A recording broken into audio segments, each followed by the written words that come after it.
Maraming tao, bata man o matanda, ang bumibisita kay Bediüzzaman na nakatira sa isang bahay na kaharap ng istasyon ng pulisya. Ang mga pulis na nagtatala ng mga pagpunta at pag-alis sa kanyang tahanan ay hindi hadlang sa mga pagbisitang ito.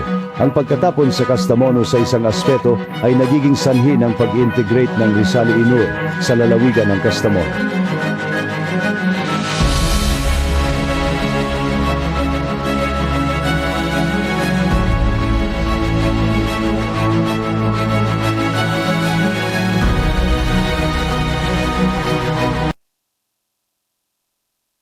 Ako ay sobrang bumisita kami sa isang tao. Walang itinanong. Agad niyang pinag-usapan sa amin ang tungkol sa kabilang buhay. Agad niyang sinabi, mayroong libingan. Walang makakapagkaila nito. Lahat ay hindi may iwasang mapunta ron.